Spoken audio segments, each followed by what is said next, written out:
জামালপুরের সরিষাবাড়ি উপজেলার ডোয়াইল ইউনিয়নের চরবালিয়া গ্রামে ছায়াযুক্ত জমিতে আধুনিক পদ্ধতিতে বস্তায় আদা চাষ করে ব্যাপক সাফল্য পেয়েছেন কৃষক সোহেল রানা। তিনি ১ বিঘা জমিতে প্রায় ৫,০০০ বস্তায় আদা চাষ করে বাম্পার ফলন পেয়েছেন। পাশাপাশি ৪ বিঘা জমিতে পেঁয়াজ, রসুন, পেঁপে, আলু, টমেটো ও শসা সহ বিভিন্ন সবজি চাষ করছেন। গত রবিবার বিকেলে সোহেল রানার আদা ও সবজি ক্ষেত পরিদর্শন করেন উপজেলা কৃষি কর্মকর্তা কৃষিবিদ অনুপ সিংহ সহ কৃষি অফিসের কর্মকর্তারা। কৃষক সোহেল রানা জানান, আদা চাষে তার প্রায় ৩ লাখ টাকা খরচ হয়েছে এবং বর্তমানে বিক্রি করলে কমপক্ষে ৬ লাখ টাকা পাওয়ার সম্ভাবনা রয়েছে।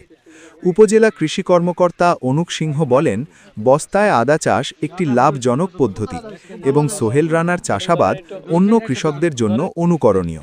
কৃষি অফিস থেকে নিয়মিত পরামর্শ ও সহযোগিতা দেওয়া হচ্ছে। এই উদ্যোগে স্থানীয় কৃষকদের মাঝে আধুনিক ও লাভজনক কৃষি পদ্ধতির প্রতি আগ্রহ। পরামর্শ নিয়ে আমি ওখানে আলু লাগাইছি। ঠান্ডা আসে যে না, কৃষি কাজ করতে হবে। কৃষি কাজ করলে আমি ১ কেজি বেগুন কিনতে দেয় দিই ১২০ টাকা দাম, ১ কেজি কাঁচামরিচ কিনতে দেয় দিই ২০০ টাকা দাম। তাহলে আমাকেও তো এটা কিনতে হয়। তাতে আমি যদি করতেছি, আমাকে দেখে আরো ১০টা ভাই যদি এগুলো করে, তাহলে আমাদের অন্তত বাজারের দ্রব্যমূল্যটা নিয়ন্ত্রণে থাকা সম্ভব। কারণ আমাদের আনতে হয় ভারত থেকে আদা, ভারত থেকে আনতে হয় পেঁয়াজ। কারণ আমরা যদি দেশে উৎপাদন করতে পারি, তাহলে তো আমার বাইরে যেতে হবে না।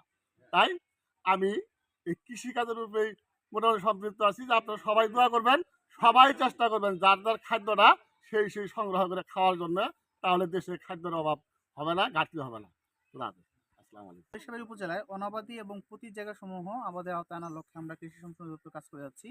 এরই ধারাবাহিকতায় আমাদের সরিষাবাড়ি উপজেলায় যে অনাবাদি জায়গাগুলো আছে, যেগুলো ছায়াযুক্ত স্থান, সেখানে আমরা বস্তায় আদা চাষাবাদ করছি। এতে করে অনাবাদি জায়গা যেমন আমাদের আওতায় আসছে, ফসল নির্ভরতা বৃদ্ধি পাচ্ছে, পাশাপাশি কৃষক আর্থিকভাবে লাভবান হচ্ছেন। এই বছর আমাদের সরিষাবাড়ি উপজেলায় প্রায় ৬৫,০০০ বস্তায় আদা চাষাবাদ হয়েছে এবং এই আদা চাষাবাদ করে কৃষক আর্থিকভাবে লাভবান হয়েছেন। পাশাপাশি যেহেতু একদম অনাবাদি জায়গা, প্রতি জায়গা যে জায়গায় অন্য কোনো ফসল হচ্ছে না, সেই জায়গাগুলো চাষাবাদের আওতায় আসছে, ফসল নিবিড়তা বৃদ্ধি পাচ্ছে।